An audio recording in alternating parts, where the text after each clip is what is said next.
Let's talk tariffs, a tax on imported goods. Tariffs might sound like a dry economic term, but in reality, they're at the heart of some of the world's most heated economic disputes. They're a tool that governments use to shape the flow of goods across borders, and their impact can be felt in everything from the price of your morning coffee to the jobs available in your community. Imagine you and a friend swap sandwiches at lunch. It's a simple, friendly exchange, until someone decides to change the rules. One day, you decide his ham sandwich now costs him 50 pence extra to give you. That's a tariff. Suddenly, what was once a fair trade now feels a bit unfair. Your friend has to pay more just to keep the exchange going, and you're pocketing the difference. Tariffs make foreign goods pricier, helping local businesses compete.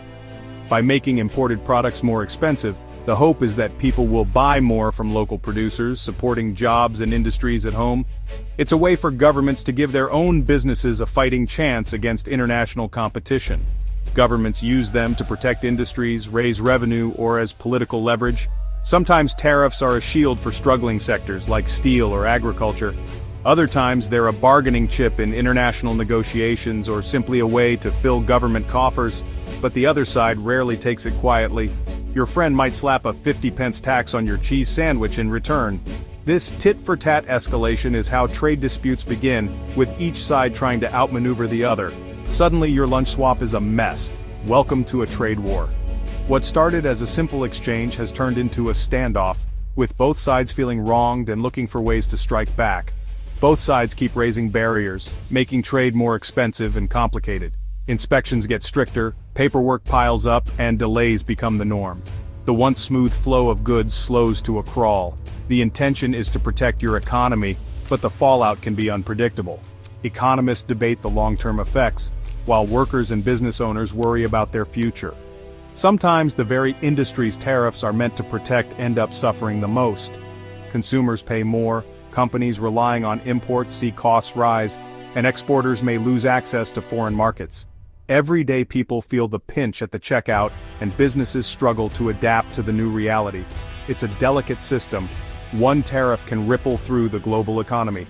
A single change in policy can affect supply chains, stock markets, and even the stability of entire industries. Trade wars rarely have winners. Everyone ends up paying the price. The longer the dispute drags on, the more damage is done, with businesses closing, families tightening their budgets, and communities feeling the strain. The cycle of retaliation can spiral, hurting businesses and consumers alike. What began as a strategy to protect jobs can end up destroying them as companies lay off workers or shut down entirely. Even well-intentioned tariffs can backfire, causing more harm than good. Sometimes the industries that were supposed to be helped are left worse off, and the broader economy suffers. The global economy is interconnected. Disruptions spread fast. A tariff in one country can lead to job losses in another, and uncertainty for businesses everywhere. In the end, tariffs are a risky tool, often leading to more problems than solutions. They can spark economic downturns, fuel political tensions, and leave lasting scars on industries and communities. That's the economic bar fight. Everyone leaves a little bruised. In the world of trade, there are rarely clear winners, only a lot of battered participants picking up the pieces and hoping for a better deal next time. Enter the Trump administration, stepping onto the world stage with a bold and controversial strategy. Tariffs became their weapon of choice, a tool to disrupt the status quo and shake up global trade. President Trump and his advisors believed that the United States had been taken advantage of for too long, and it was time to rewrite the rules. The philosophy was simple but aggressive. America first. The administration aimed to make foreign goods more expensive, hoping this would encourage Americans to buy products made at home. The goal was to revive domestic manufacturing, protect American jobs, and force trading partners to agree to what they saw as fairer deals. It was a gamble that would test the resilience of the global economy. In 2025, the administration escalated its efforts. Tariffs shot up quickly, a 10% baseline in April, then a sharp jump to 15% by July. These increases sent shockwaves through international markets, leaving businesses scrambling to adapt and economists warning of potential fallout. But the real shock came when the US threatened even steeper tariffs. 30% on the European Union and Mexico, 35% on Canada, and a staggering 50% on Brazil. These numbers weren't just headlines, they represented a seismic shift in how the US interacted with its closest trading partners. The administration's goal was clear: inflict enough economic pain to force other countries to the negotiating table. They believed that by turning up the pressure, they could extract better terms and restore what they saw as balance to international trade. The White House argued that any short-term pain for American consumers and businesses would be worth it in the long run. They promised that these tough measures would ultimately lead to stronger growth, more jobs, and a more secure economic future for the country. But this hardline approach came at a cost. Relationships with key allies like Canada and the EU were upended almost overnight. Decades of trust and cooperation were suddenly in jeopardy, replaced by suspicion and frustration. Allies were left shocked and angered, forced to make a difficult choice: give in to US demands or stand their ground and fight back. The world watched as old friendships were tested in ways not seen in generations. Most chose to fight. Protests erupted, and foreign governments announced their own retaliatory tariffs, targeting American exports and escalating the trade war even further. The United States now found itself facing a united front of former partners, as countries banded together to resist what they saw as economic bullying. The world order was shifting, and alliances were being redrawn in real time. The stakes couldn't be higher. With the global economy hanging in the balance, every decision carried enormous consequences, not just for the US, but for the entire world. The EU didn't back down.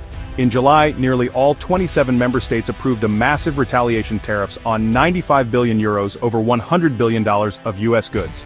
The targets? Iconic American exports: Boeing planes, cars, bourbon, Levi's, soybeans. The EU's tariffs are set to hit just a week after the US tariffs, leaving little time for negotiation.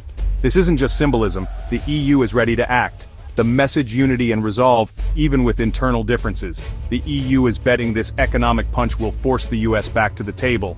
It's a calculated risk, but one they're prepared to take. The trade war just got real. Canada, usually America's closest ally, is now a target. Facing a 35% tariff on all goods and a 50% tariff on steel and aluminum, Canada decided to retaliate. Ottawa aligned its response with the EU, launching tariffs the same day as the US. Canada's approach? Match every US tariff dollar for dollar. The message is clear: Canada won't be bullied, and it's ready for a long fight. America's allies are now united against it. Add it up. EU and Canadian retaliation tops $150 billion. This is no longer a trade spat, it's a full-scale economic conflict. American exports from bourbon to soybeans are now targets. The retaliation is strategic, hitting industries in key political states. The goal: pressure the Trump administration from within. The US can't play allies off each other anymore, it faces a coordinated bloc. The pressure to find a diplomatic solution is immense. Will the US back down or double down? The trade war's impact is already hitting American companies. General Motors warns tariffs could cost $1.1 billion, forcing cuts and hurting profits. Keurig Dr. Pepper saw a 22% drop in coffee appliance sales due to pricier imports. Puma's US operations took a 17% share hit, blaming tariffs for likely losses. Kia's sales rose briefly, but tariffs still cost them $570 million in one quarter. LG Energy Solution warns of slowing demand, squeezed by tariffs and vanishing EV subsidies. Companies are stockpiling goods or raising prices. Consumers pay more. Inflation is up, driven by higher import costs. The pain is real, and it's spreading. In the end, American workers and shoppers foot the bill. Eater's words are part of the negotiation. President Trump calls a deal with the EU 50-50, keeping everyone guessing. EU leaders project unity, insisting they want peace but are ready for war. Canada echoes this, stressing solidarity with the EU and a willingness to wait for a fair deal. Brazil vows to match US tariffs, while Mexico remains cautiously optimistic. Around the world, countries are forced to pick sides. The stakes for global stability have never been higher. As the August 1st deadline nears, the world waits with bated breath. In newsrooms, boardrooms, and government offices across the globe, anticipation and anxiety are mounting. The stakes could not be higher, as the decisions made in the coming days will ripple through economies, industries, and households everywhere. There are three possible scenarios on the table. The first, a last-minute breakthrough, where negotiators hammer out a deal that includes reciprocal tariffs and carefully crafted exemptions. Such an agreement would offer a sigh of relief to businesses and consumers, signaling that compromise and diplomacy can still prevail in a tense global climate. The second scenario is far more dire. No deal at all. This outcome would trigger a full-blown trade war, with tariffs imposed across the board. Markets would react instantly, with stocks plunging and investor confidence evaporating almost overnight. Political leaders would face intense scrutiny as the fallout spreads. The third possibility is a patchwork of partial agreements, temporary fixes and side deals that create confusion and uncertainty.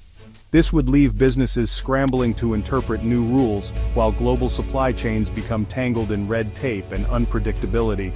If tariffs are enacted, the effects will be felt quickly.